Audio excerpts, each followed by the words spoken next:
Ladies and gentlemen, brothers and sisters, people of all ages, welcome back to the Sticky Floors podcast. I am one of your hosts, CJ. I am joined by Mr. Will, and we are continuing with our December Christmas movie selection. So all the movies that we've been doing this month have had a Christmas vibe to them. Now, some of them might not be like traditional Christmas movies, but Nah, not they at all all. right, but they all take place at Christmas time. So far we have done Red One, which is currently in theaters. I think it's just making a move now Yep. to streaming. Then we did Gremlins last week, so check out both of those episodes. And Classic. tonight we are here to talk about Reindeer Games. So this movie's been out for a long time, so we don't have to worry about any spoiler alerts or anything Nope. with that. But yeah, we're gonna have some fun talking about this classic Christmas movie, man, spreading goodwill towards men through crime and violence, and some comedy too. So it's actually a lot of funny parts in Oh this. yeah. It is. So before we get started, if you're listening and you have not subscribed, we really want you to do that. Smash that subscription button, whether you're listening to this on Apple Podcasts or Spotify Podcasts or on YouTube on our YouTube channel. We want you to subscribe so you can keep hearing about these movies as we're doing them. With that said, Mr. Will, what's going on with you today, my brother? Not much, man. Just hanging in there. And definitely want to shout out CJ, bringing some levity to the situation on this flying glorious day. Yeah, man, just the typical. If you're celebrating Kwanzaa or Christmas or Hanukkah, whatever it is, enjoy your holidays respectively. And if you don't celebrate anything at all, still cool. Just enjoy the time that you are on this side of life, breathing, How about that? standing Like that. upward. You know what I mean? And that's it, man. Yeah, man. Every day is a gift. Every day is a blessing, man. And Yeah. we trying to enjoy it. We want you to enjoy it with us, man. So with that said, man, let's get into the Reindeer Games, man. Yeah. Speaking of enjoyment and goodwill towards men and all that stuff. So I see all that jazz. That was what. But then that sounded too dismissive. I saw that. I heard you try to do that. Reindeer Games is a thriller action film infused with suspense set against a Christmas-themed backdrop where deception is the order of the day. Freshly released from prison, Rudy Duncan dreams of starting anew with Ashley. Unaware of the tangled web of betrayal and naivete he is about to encounter, the seemingly innocent festive period masks a complex heist orchestrated by Ashley's dangerous brother, who's later revealed to be her lover, Trist Mark Gabriel, played by Gary Sinise, and his ragtag group of criminals. There it is. Yeah, man. You look, deception is the order of the day for this film, man. Yeah, That's how that goes, man. So listen, this is like 2000, right? This movie comes out in 2000. So where did you like first see this, and what made you decide to pick this for like a holiday film? Yeah. So one, I saw this in the movie theaters. You did? Okay, cool. Yeah. Okay. Two, I think it's because, like, this time of year, man, everyone has a list of favorite Christmas movies or whatever. Mhm. And at one of my jobs, I happened to see a list that said like your favorite Christmas movie, and ironically enough, number one so far is Die Hard. And yeah. yeah, and Which we did last year. So the words right check out of my out. mouth. Yep. Check it out. Last year we did Die Hard. Mhm. And then coincidentally, I had been watching Die Hard 2 that same day that I saw the list, and which also is during Christmas time. And and I was sitting there and I was like, everybody's picking all these Christmas themed movies, but they're not picking a Christmas movie. So there's no Scrooge, there's no Wonderful Life, there's no Scrooge. Yeah, with Bill Murray. Yeah, so you know what I mean? like that too. Yep. So I was just like, that's real interesting that people are picking Christmas themed movies. Speaking of which, next year we're definitely doing 2 movies. I don't know if it's a spoiler or whatever, but we deliberately decided to put them on next year's list. What are the movies, man? Now you gotta tell people. Oh yeah. Okay. Well, we're definitely doing Batman 2 with Michael Keaton and Michelle Batman Pfeiffer. Returns. Yes. Yeah, Batman Returns. Definitely good. And Long Kiss Goodnight, Samuel L. Jackson, and of course the redhead herself, Miss. Go ahead, CJ. What Gina were you gonna say? Davis, man. Yeah, yeah. Yeah, Gina Davis. Man, I love that movie. I love that joint. Yeah, man. So we're definitely gonna do those for next year. So yeah, man, like just keeping all that in mind, I was just like, man, that reminds me of one of the movies that I'd been wanting to talk about for a while now, Reindeer Games. Like I had it on the list last year, and I was like, oh, let's move it to this year. So it's kind of like a Long Kiss Goodnight-esque movie. Yeah. So, just figured, yeah, why not? Yeah, it's a fun movie to watch. It's a really fun movie, and the heist film is always interesting, Yep, right? yep. Because the heist films work if the heist works or if it doesn't work. Either way, for the viewer, it's like entertaining. So like I saw this on video. Like this might have been like back when Blockbuster was still around. Like, Wow. I saw it back then like that, and I have not seen it since then. So I actually forgot a lot about the movie. And when I was watching it, there were questions that I had that, like, 'cause when we're doing shows, I tend to like take notes as I'm watching the movie. And then as the movie progresses, I can scratch certain things Yeah, off. right. There's a lot that this movie scratches off just in the plot wise, which, I actually really dug that. And it's funny because like one of the things that immediately kind of it reminds me of is like how in 2000, that's like before social media really took off, before you could really like have all these pictures and really like do this investigation of people before you met them. So like the idea of Rudy and Nick sitting in a cell, prison cell with all these pictures on the wall, I remember that's how you knew people. Right. And you never knew for sure if that was the real person or what they really looked like. And catfishing was easy back then. We didn't even have a term for it. Like it was just you got. You got that was the term. You got. you got. That's what it was you called. Got gamed. Yeah. Right. You got played out, right? Yep. Like that's just how it was. And it's like just that part of the deception is all through the movie because no one in this film is who they say they are. No. And they're not doing what you think they're there to do. And I think that's the other thing too. You know what? The funny thing, there's two things in particular that you touched upon. One, with all the pictures in the jail cell and stuff. Yeah. Now I've never been to prison, but allegedly. No, for real. You never been to jail. But I have had plenty of family members and friends, unfortunately. And one of the things they do talk about is like that portion.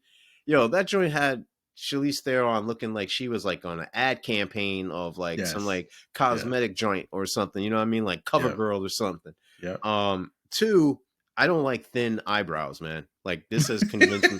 Like if you're just penciling joints, like you need to do something. You gotta grow them joints out. And I'm not saying I got bushy brows or whatever, but that joint is crazy.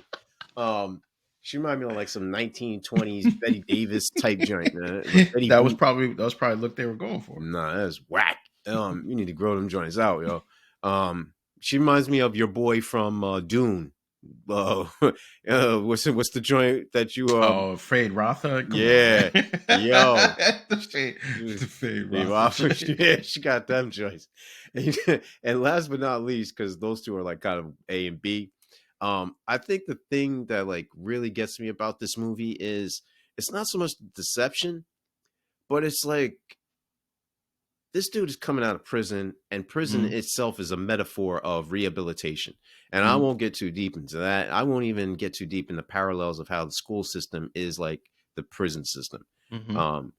But the fact is, it seems like this guy had a difficult life, difficult childhood, and him getting out with the hopes of redemption or just like he didn't say, yo, I want to become a millionaire or anything like that. He said, I wanted to go home, have some of my aunt's, whatever it was, I forget that she made that was really good. Some pecan pie. A pecan pie. And he wanted, it wasn't his aunt's though. It was something specifically that his aunt made, he said. And some hot chocolate. And some hot chocolate. Like, yo, that's it. He didn't ask for anything crazy. He didn't. Yeah. And he wanted companionship. You know what I mean? Not just he wasn't asking for much, and they played him every single step of the way, yo. Yeah. I mean, so Ben Affleck's character Rudy, like you said from the beginning, right? This is so all right. We did State of Play a while ago, right? And Ben Affleck, to me, man, he excels in these roles where he's like kind of like a sideways person a little bit, man. He's just great in that. So many getting ready for this movie, right? I look back at there are so many Ben Affleck movies that I like. Mm-hmm. But the ones that I like the most are the ones where he's always kind of like halfway good, halfway bad kind of thing. And his character here is like that too, because like you can't lose sight of the fact that Rudy is willing to kind of sleep with his supposed best friend's like girl. No. Time and out. Nah, pretend that he's him. Like I got that. Like pushback. I got that's the pushback on that, okay. man. All right. Let me hear it. All right. It may come off as amoral, all right? It But may. nah, seriously, it may. And I'm stressing the may part. All right, let me hear it. It's not his homeboy. It's a dude that he's in jail with. All He right. said it's his best friend. His best friend who's in jail. All right.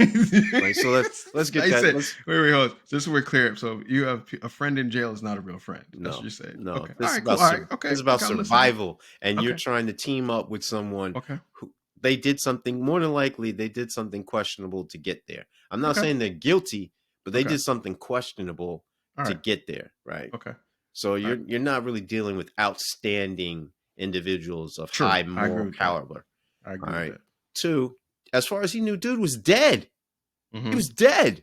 Yep. So you're just moving on to whomever. And there's plenty of people who have committed adultery and married the other person. So what he's doing pales into comparison. So it's a moving scale for me.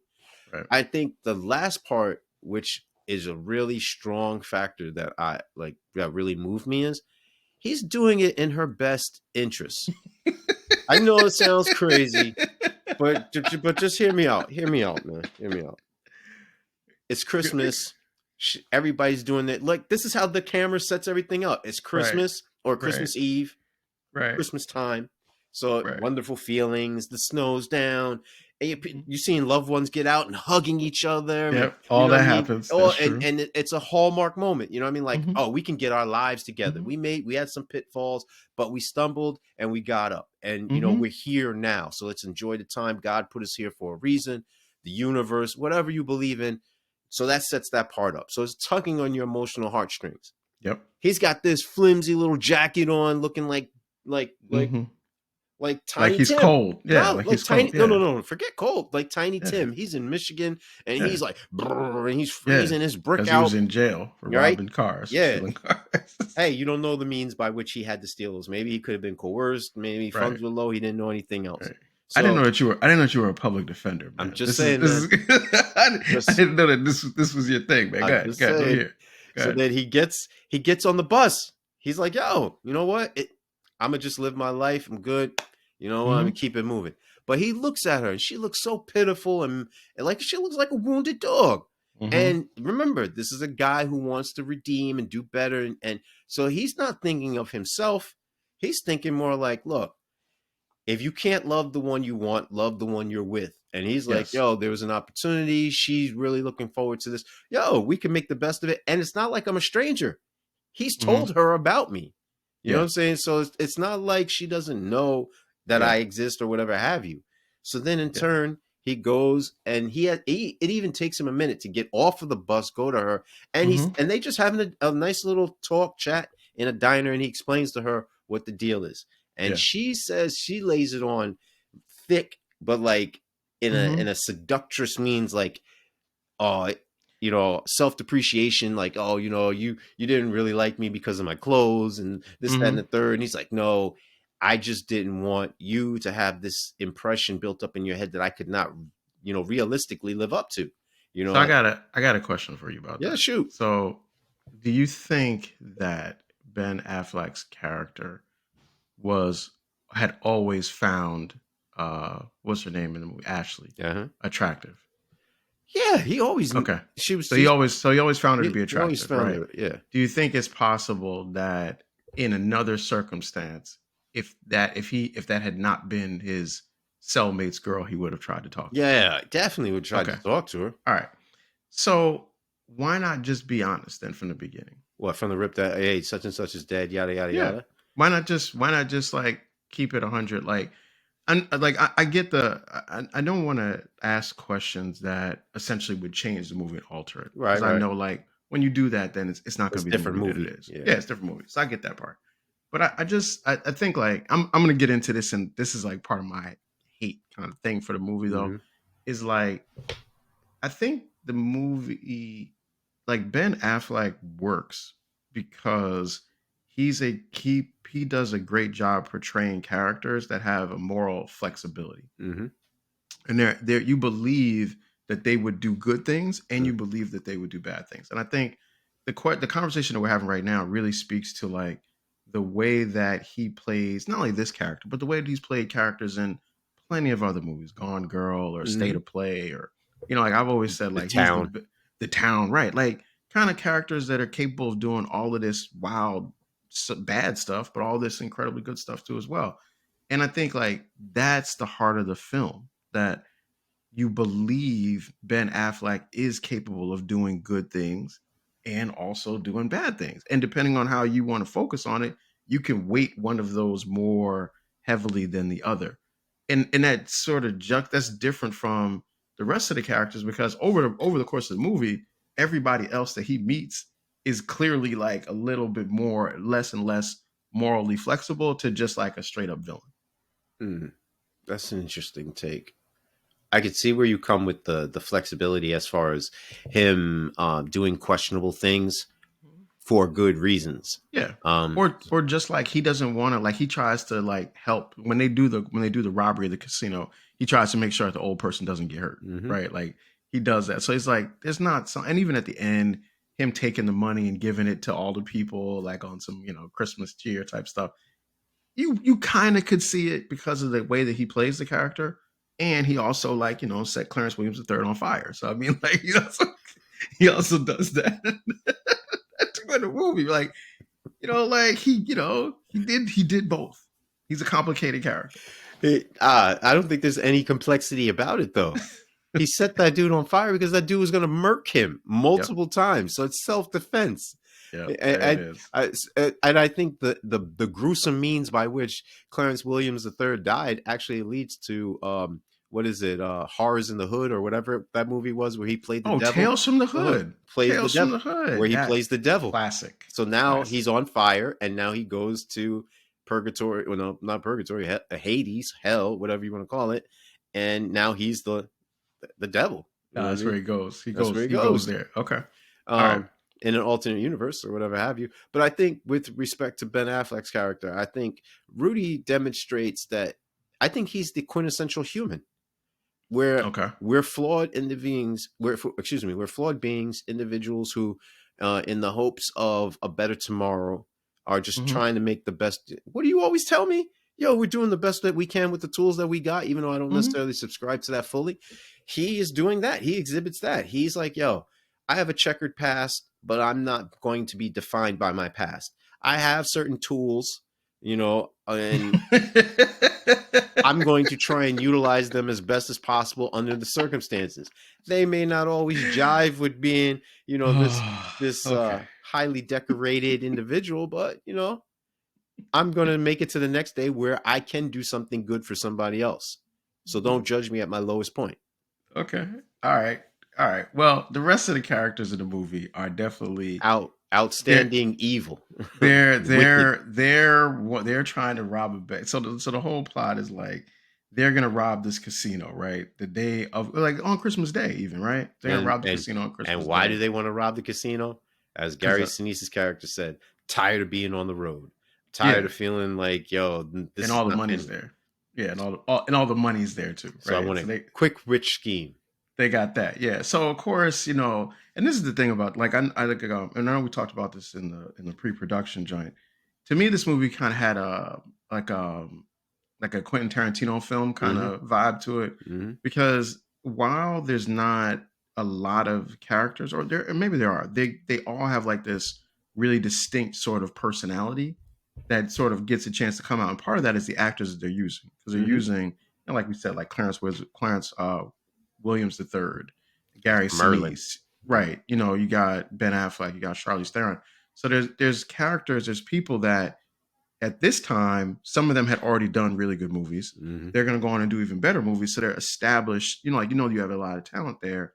And I think like a Quentin Tarantino film always does that. It always like pulls these folks in who, usually have some good experience, have some movies that you recognize them from, and then they use them to do this in this movie. But like the vibe of it, it just had that kind of vibe, and it's funny to me. And I dug that about the film. I also like Gary Sinise. I really like him in this film. Like I think like I kept seeing Lieutenant Dan when I'm watching it. You know what I'm saying? Like dang, Lieutenant Dan is robbing a casino. But I also like the way that he kind of just carries the character, and he's got this kind of like funny, menacing thing to him that I think is also like a baseline for a lot of Tarantino films. You know, I like that parallel that you're drawing. This could be a Quentin Tarantino-esque type film, but the drawback, and it's a segue to the hate later on, but the drawback is it doesn't seem like these characters need to explain all the time, which is what they do about their intentions and their motivations. And the thing too with these characters is that some of them should have had more screen time. Like I like Danny Trejo's character as Pug. Yeah, the whole like yep. Ever since you went to night school, you become less and less yeah, it's a tolerable. funny line. It's a funny line. When he's like, there should be a Christmas too.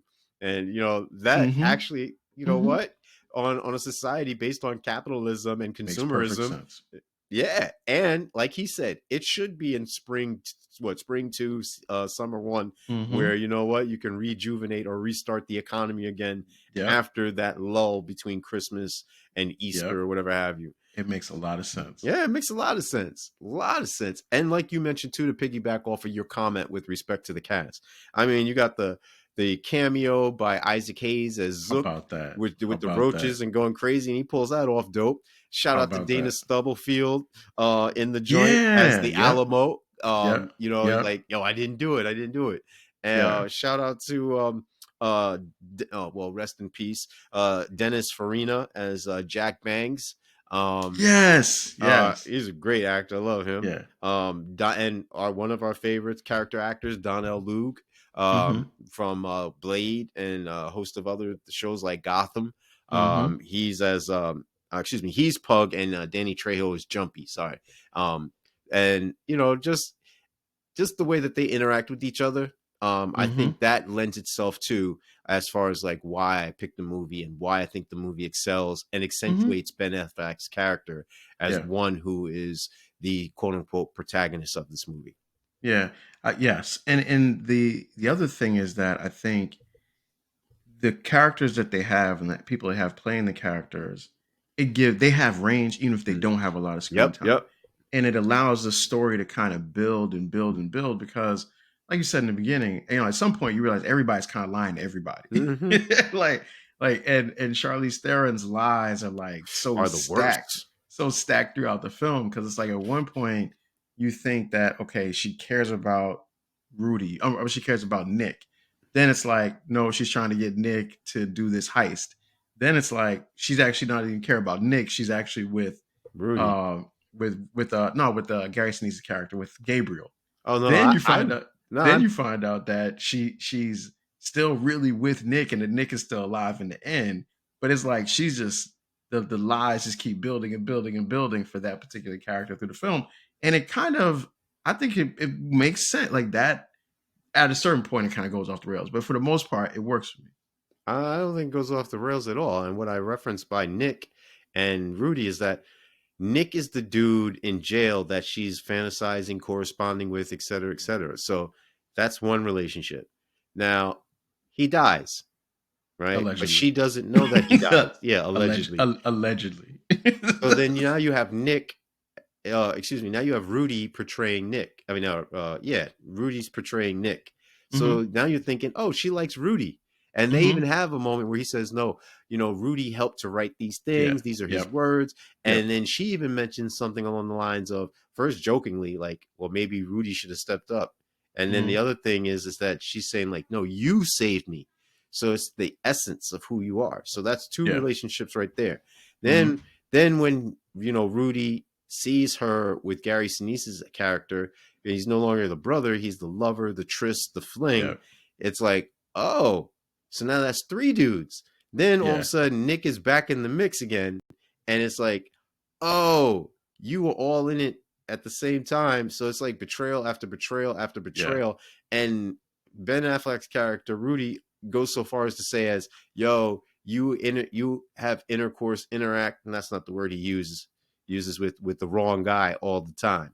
Mm-hmm. And she at the end says, nah, it's not the wrong guy all the time. So it's like Yeah. a double FU on multiple levels, that Yeah. it's like, wow, Yeah. betrayal knows you have no limitations to which you'll go. Yeah, it works. It works throughout the thing. Yeah. And then there's also, the final heist is just as you think it would go for a bunch of people who never did a heist before, which is also kind of like Straight one of terrible. one of the things that like it just completely degenerates all the way across the board. And that's fun. I mean, like this is a fun movie to watch. Like Mm-hmm. I enjoyed watching it. Oh yeah.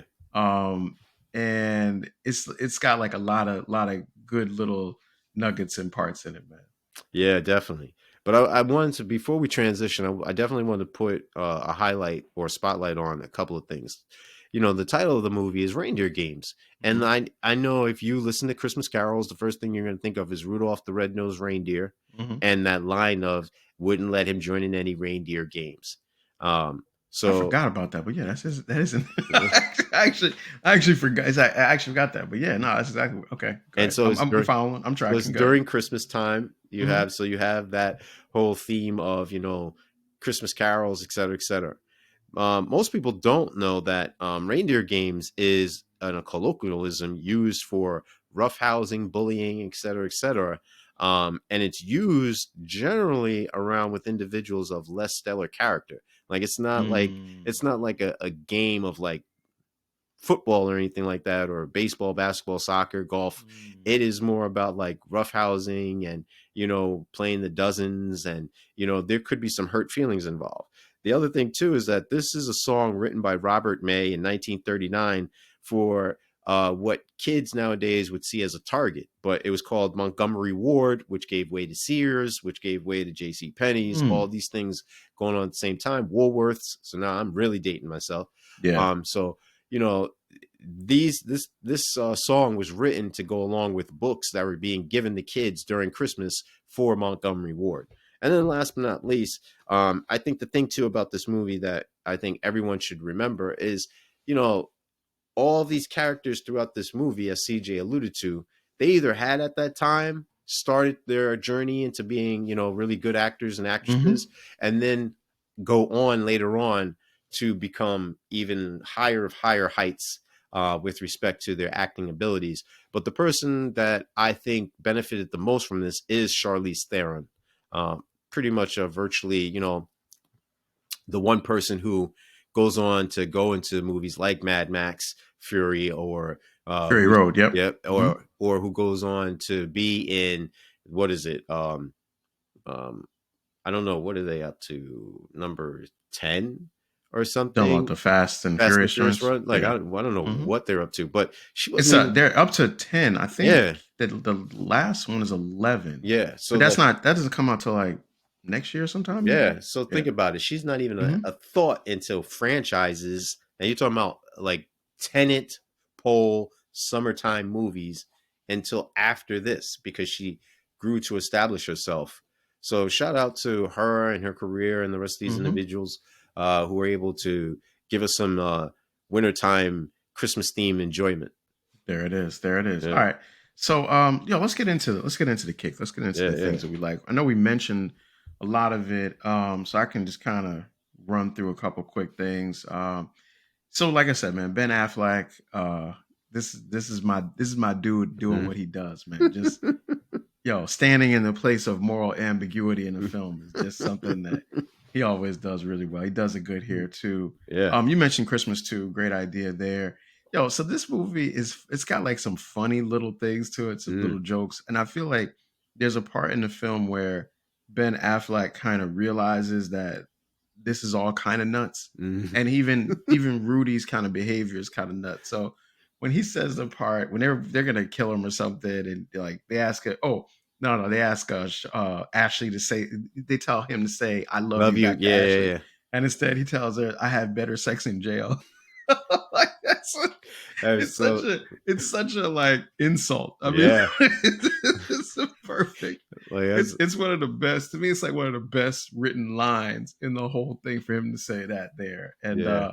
then like the idea of him when he says like, "You're gonna send me to the casino dressed an Indian casino dressed as a cowboy," and Yeah, then the just irony is not lost. right, and like the mustache is falling off. Like he's funny And through he's the wearing whole red film. and black. Yeah, it's just it's a funny film, and I think like those are some of the things that I dug about it. As well as and like as we said, the cast too is fantastic. So those are the things that I liked. What you got on the cake side? Well, as always, I'm the one who loves the ensemble movies. Definitely, This is an definitely. amalgamation of a different multiple genres: comedy, thriller, action, suspense. So Hmm. I'm all with that. Um, I like the premise of like a heist movie, like CJ Yeah. was mentioning, whether it goes right or wrong, left, down, upside down, whatever, it still works on multiple levels because it's about the journey and not necessarily the conclusion. Hmm. I definitely like the idea of the twists and turns at the end, where it's like betrayal and reveal, and then betrayal and another Hmm. reveal, and all these guilty people pleading when the shoe's on the other foot. Where was that mercy when you were Yeah. committing all these atrocities? I Constant role reversal happening. love it. I love it. Constant. Yeah. Um, I definitely, and I also like the idea of a Christmas themed, heist uh, Hmm. going on at the time when you know it should be about giving unto others instead of taking. Um, Hmm. but that's not what happens. And last but not least, I like the ending. I think they stick the landing. I'm not sure if CJ agrees with me on that, but I like the Yeah. ending. Yeah. Good. So all right. So yeah. So that's good. That's good. Yeah, that's good. That's good. That's good stuff. Yeah, the ending. So if I'm so to get to the now to the things that don't like as much, the hate. Yeah, So nice the segue. ending. So yeah. So the ending. Okay. So here's the thing. So I like the film up until you get to the Nick Fake's death part, Mm, and the reason why is like I just feel like the idea of faking your death and coming up like at just the right time to like have like a conversation. It just it has a way of feeling like a campy kind of way of ending a film. mm, Like by the time I feel like the movie could have ended in a violent shootout in the casino and that would have been it. I really didn't even need the reveal that Ashley is really Millie, and then Nick isn't dead, and mm. him talking about this complex thing. I had Dana Stubblefield stab me, but not really stab me, and then I had the blood packet in my mouth, and then they took me to the hospital, and then I paid the guards to tell you that I was dead, and then when I got out, I drove my car here, and I parked my car like a mile away, and I walked over here in the Step snow by just step. right, just in time to sit here and say, "Ha, we got you," and now we're gonna put you in this flaming car and push you off. Come on, that's too much. That was too much for me. So that's that. Like, so here's the thing. So I know this is something that we disagree on, but like I just feel like the movie is trying to convince you too much that Rudy's character is a good person. Like he's not. He doesn't have to be. Like he doesn't have to be a good person. Like everybody can be a criminal, and that's okay, right? That's fine. I don't have to. And it's interesting, man, because it's like, and I see that I think about this a lot when you watch like Ocean's 11.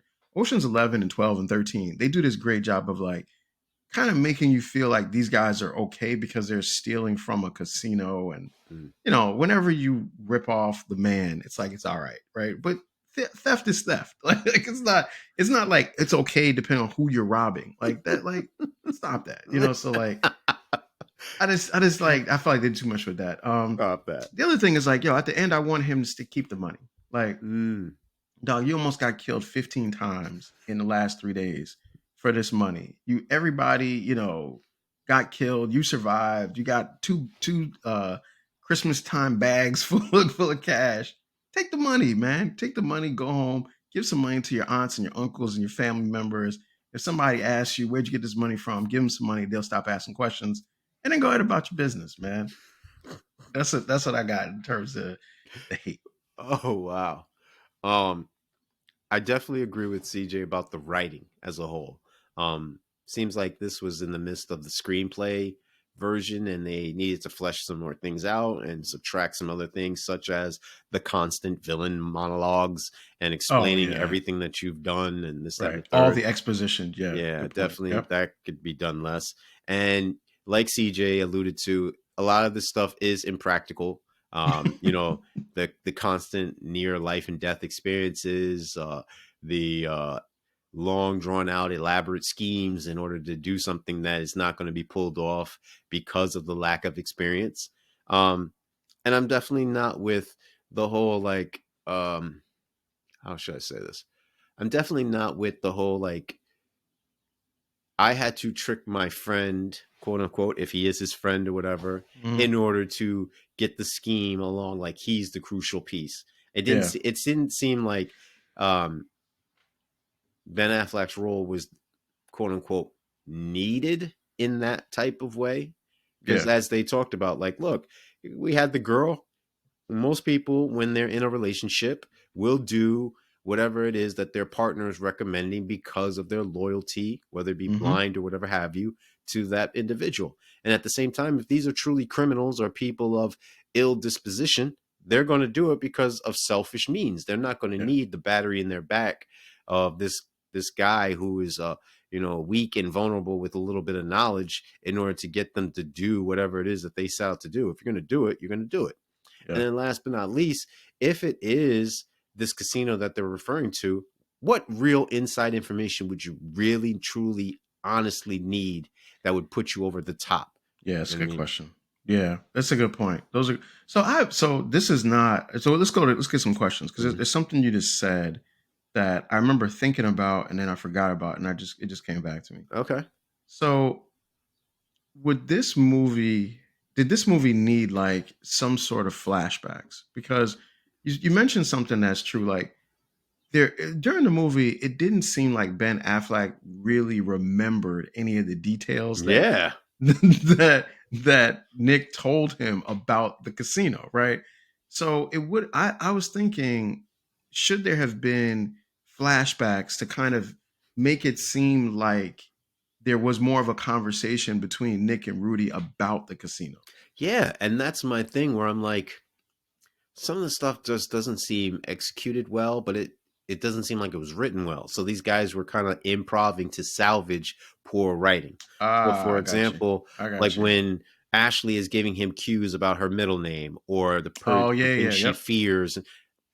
Clarence Williams and Donnell Loog and Danny Trejo are right behind Ben Affleck, and Yeah, Ashley good point. is behind Charlize Theron is right behind Gary Sinise.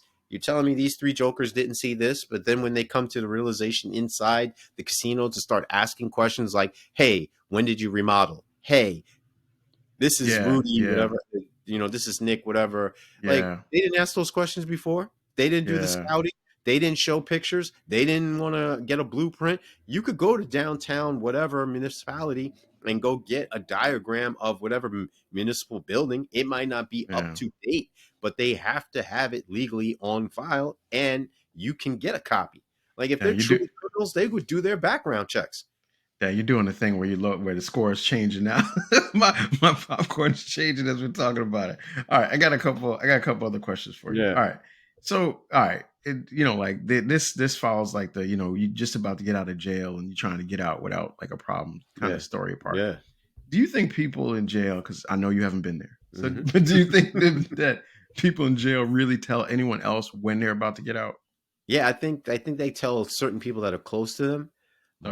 but like maybe a cellmate if you're close to them, or maybe like if you're a gang leader, you're second in command or whatever. You know what I mean? Whatever Hmm. the transition is. I think you have to tell certain people those things um for purposes of survival, if you will. Hmm. But I don't think it's a broadcasted thing unless other individuals are checking your jacket Yeah. and they got some type of incentive to know this information about you. Yeah. It just seems like that's such a risk. Like, like if people are in there and they're facing like, two Life double life there. sentences, Yeah. but yeah, like they be killing you or breaking your Nothing. legs or something. Like, Misery loves why even company. put right? Why even put the? It's like when you're at your job, right? Imagine like I don't know if you ever worked at a job you hate, right? But if you've ever been at a job that you hate, whenever people are leaving, you hate the person that's leaving because you feel like they're getting They're out. abandoning you, and they got Right, hope. right. You feel like, oh, you trying to escape? Like, like you feel like that. And then you be like, man, forget that, man. Forget Richard, man. Richard tried to leave. Like you can feel that. So I wonder like what that's like in jail. That's why that's why I was asking that one. All right. So look, so we talked about Ben Affleck. Ben Oh, you Affleck, trying to kick we knowledge? right. We talked about Ben Affleck in a couple different movies, but I wanted to ask you, do you have a favorite Ben Affleck film? And if so, which one and why? Yeah. Ben Affleck is one of my favorite actors. Okay. So there are a wide array of movies that I could choose from, but one that stands out above all the others for me is The Accountant. Um, Oh, good one. and Good and one. um, Mm-hmm. I don't always look to Ben Affleck to be like, this leading actor who says all this, Shakespearean dialogue and is technically sound. I look to Denzel for that. What Mm-hmm. I look to Ben Affleck for is more like the everyman who can be downtrodden and broken, who's been, beat up, but he's still able to get up, brush himself off, still have tarted clothing on, and still be a little bit worse for wear and haggard, but somehow manages to overcome it all.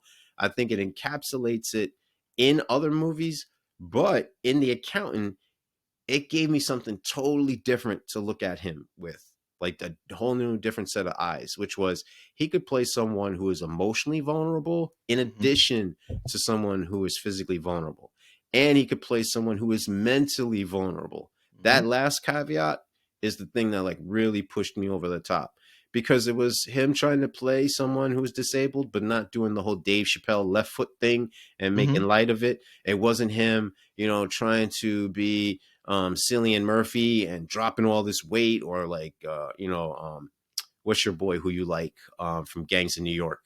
Oh, Daniel Day-Lewis. Yeah, it's not Mm-hmm. him doing that, into the whole method acting. It's just more like him saying, I understand my limitations. I have a Boston accent that I can lose or use whenever I have. But I can use my physical presence to Mm-hmm. demonstrate like, yeah, I want a connection. I just don't know how.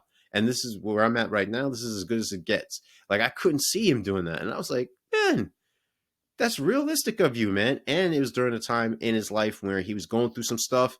And like that was when he was doing his best work. Like Yeah. if you look at the movies, Batman, like I think he's the best Batman ever. I don't want to hear anything about anybody else. I don't care about Michael Keaton. I don't care about what's your man's name? Who was in Vertigo.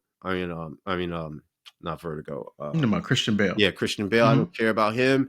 I don't care about anybody else on the screen. They're not even remotely close, to the Batman that is portrayed in the comics, the canon material. He is that dude. Physical stature, voice, uh, like you mentioned before, his ability to shift back and forth. Like all Yeah. those are dope movies, but The Accountant does it because like he even shows off his physical prowessness, Yeah. It's ability a to good shoot a movie. gun. It's a Like good film. Yeah. he gets busy. Yeah. It's a good film, man. He's got a lot of range as an Yeah. actor, man. Yeah. And yeah, once again, man, and we did Sticky Floor. Oh, not Sticky Floors. Sorry, we did State of Yeah. Play Mm-hmm. last year. I can't remember the episode number, but he was really good in Yeah. that too as well. All right. That's all I got for questions, man. What you got for me? Oh man. For those that don't know, in the pre-production meeting, I had 11 questions. CJ shut off half of them because of technical difficulties. So therefore, it's been whittled down to a strong 4. Strong four. So Fantastic Four, man. yeah. This is whittled down to the Fantastic Four. So I dig it. First one. Oh, and a little bit that I do want the audience to know is I wrote this, so I'm going to read from my notes.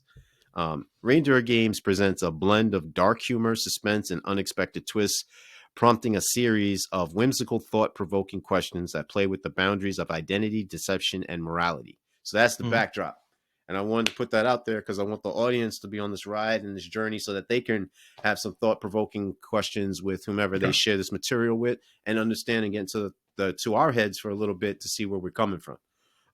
So with that said, first question is If you were forced to rob a casino with a group of strangers, which 2 movie characters would you want as your partners and why? And it doesn't have to be 2. It could be whatever Yeah. to get the job done. Yeah. I like this one. I like this one a lot. Dang. So when you first talked to me about it, I didn't have an idea, and I don't really have a solid idea, but I do have 2 people that come to mind immediately. Okay. So ironically, number 1, I would want Danny Ocean because I feel like he's a strategist, and I feel like he's going to help to make sure that we get in and out like smooth. And what I've always liked about the Ocean 11 movies is like they're built on contingencies. So it feels like something didn't work out, but then you realize it didn't work out because it was supposed to not work out. Yeah. I've always liked that. So I think you can always want somebody like that. Then the next person, I'm gonna go way, way back to The Rock. Remember the movie The Rock? And I'm gonna go with Sean Connery. Yeah, Sean Connery's character. Yeah. Cause like I like the idea of like the old grizzled, like kind of guy who's like still ready to get busy, as you would say. Yeah. So yeah, give me those 2, man, because I know I'm gonna get some people that are gonna like be really, really smart, and then some people that are gonna really be able to do some dastardly stuff to try to win. And I think like between the 2 of them, I could probably be all right. I wouldn't take nobody from this job. Nobody from this movie. These are the people that get you out of jail. Yeah. Yeah. I dig it, man. I like that. This is the catfish crew. Yeah. They get you locked up. I like that, man. I like that. Terrible twos. I like that. Terrible twos. Yeah, give me them dudes. I like that. Yeah, that's dope. You know what? Let me answer that question myself. Now, unlike CJ, I'm rolling with somebody that we have covered in a couple of movies. I'm going with Neil from the Heat. Oh, that's a great one. Oh man, definitely running with Neil. Yeah, that's a great one. Mm-hmm. I like his strategic approach. He's very surgical. But he like CJ said, yo, at the drop of a dime, my man, he gets it in. Like, yo, yeah, like he's not he knows that he's not bluffing. Mm-hmm. And then they're kind of similar. And number 2, I'm going with Mr. Tom Cruise in what's the what's the joint with Jamie Foxx that we did? Oh, Collateral. Yeah, Collateral. Yeah, going with his character in that. I thought you were going to say Ethan Hawke because he be breaking in and stealing stuff every movie. Well, you know what? Thank you for reminding me of that. It'll be Ethan Hawke and from Collateral. Okay. And then both of them dudes.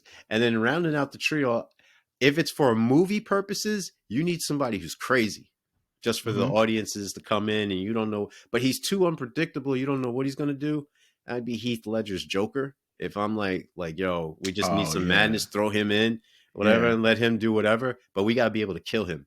Yeah, what about him trying to kill everybody at the end? And that's why I'm saying, he's and think it's funny. That's what I'm saying. So, you got to be careful if it's just for a movie. But if I want to get something done, whatever, I'm going with my man John Wick. That's my crew. Everyone, they are determined. They will be in line. You don't have to talk much. We're going to execute this in and out. We're going to have foolproof plans. Everyone is a master craftsman at their trade. They can, work within the plan and the scheme of things. And if things go wrong, yeah, we could freelance and freestyle it, and we'll still get away with it all. And they'll have a plan of where we can go to a non-extradited country. That's non-extradited. But this is just fantasies. Country that doesn't do extradition. Yeah, I'm just saying this is just fantasies. I'm a law-abiding citizen. I'm not trying to do anything. I just want to live. I just want to live with my family, eat some pecan pie and hot chocolate. There it is. Just like Ben. There it is. Now, my next question for CJ is, if your life was a movie, would it be more of a romantic comedy, action, thriller, or heist film, and why? So I'm going to go with the heist film on this one, man, because the action joint, I'm too old for that. So I'm not going to be all Danny Glover. I'm not be doing all that running and jumping and being in car crashes. I'm not doing all that. give me the heist film because like I said, I mean I feel like you can do the heist film with your mind more. You can just kind of have a gun and you can be all right and just pull something off. I don't need to do like all the wet works madness. Like, I don't need all that. So yeah, I would say give me the heist film. Give me the heist film with like, the technology and the computers and the turn off the cameras, give me that. I'll do that. And that'll be entertaining for people to watch. You wouldn't want to see me in a romantic comedy. So. But I'm saying, man, you could get a stuntman for the joints, for the action joint, CGI for what. I'd be like Tom Cruise. I want to do my own stunts. so the level of stunt has got to go down so that it's not too risky for me. Like I'm not gonna be breaking my leg halfway through the shoot like Tom Cruise is doing, breaking his ribs, jumping from one building to nah. You're not doing that. Nah, my job might be I might run down some steps real fast. But that's it. But yeah, give me the heist film. Oh, I dig it. In a world where everyone has a hidden agenda, what's the best way to tell if someone's being honest or just playing a role? Yeah, that's very tricky, man. Everybody. So first of all, I think and it's kind of a point about this movie. You always gotta know who you're dealing with, man. Like if you're Ben Affleck's character Rudy even asks Ashley the question like, "Yo, why are you even messing with this dude in jail? Why are you even writing like?" If people's stuff doesn't add up, if it doesn't make sense, it's usually not supposed to. And I think like you have to like just know who you're dealing with and know who you don't want to deal with. Like in a way, character, everybody in this movie doesn't really have a shot because they're all sort of sideways to begin with.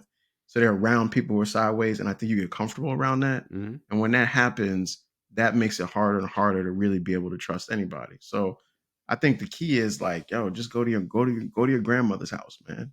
Just go and just stay on the bus, get your aunt's cooking, and just enjoy the holiday, man. Don't be around people with all of these different angles and everything, and everybody trying to level up all the time, get to 0-60 as fast as possible. That's where you get in trouble. But see, couldn't you be asked that he didn't have all that information available? So didn't he think he was acting in the best interest and in a very, But the movie, yes. But see, this is the thing with the movie, right? And if he just gets off the bus and says, "Yo, I'm not Nick, I'm Rudy. Nick got killed. You want to get some pie, right?" Like she might still get some pie with him, or she might not. But the whole like everything is sort of based on, and this is something that we talked about that we didn't really like that much, but it's like Nick has essentially psychoanalyzed Rudy to know that Rudy will do this. Yeah, he profiled him. He profiled him right from being there in jail with him. He profiled him. He did a long-term psyop on him. Think about to know that he's gonna do that, right? And it's like, okay, but what if he didn't? What if he wasn't like that? What if he had like really decided I'm not gonna be a liar? And so as a result, I'm just gonna be honest with you. Like maybe the same thing happens. Maybe something different happens. But I think like to your question, the only really way to deal with people is to be honest. You're honest with people, then that's the only part you can control anyway. But I think that's the real world. This is for entertainment purposes. I think the fact that, everyone wants a choice. I think that's the whole thing. Like, if you gave your potential partner the option of, hey, do you want to invite another individual to the relationship? Do you want a throuple? You know what I mean? Instead of like sneaking it on them or having a side piece, they'd be more acceptable because you say you gave me the option. So I dig it. But the fact that Ashley Mercer / Millie Bobek, gave away like these instability vibes from the rip, like she's writing dudes in jail, which by the way is now a TV series. And people have been doing it forever. Yeah. People have been doing it forever. Yeah. 90-day lockup now. And what is it? Prison fiance or whatever. Some crazy.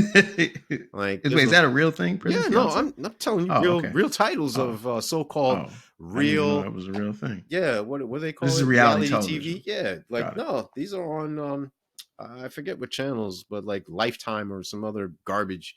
You know what I mean? Like, it's up there with the Kardashians. But no, this is real stuff. People getting proposed to and everything. There was even a thing about the light-skinned dude with like the hazel eyes who so-called was a model and then became a model. I remember that. And he became a model. Yeah, I remember that. Or even some of these females who go in and got these dudes simping over these females and then giving them money and stuff. And they even got a online dating thing where these prisoners have access and they can date. Like, what? I'm not saying they're not human anymore, but come on, man, let's get our priorities right. So you're not a fan? No, to say the least. It's disgusting. Okay. But, that's just me. That's just me. But back to the questions. My next and last question for CJ is, what's the best Christmas you've had? So, all right. So I would say this is I like it's just I like the question. It's not. I don't know if it's the best, but when you ask me the question, what comes to mind, I always think about.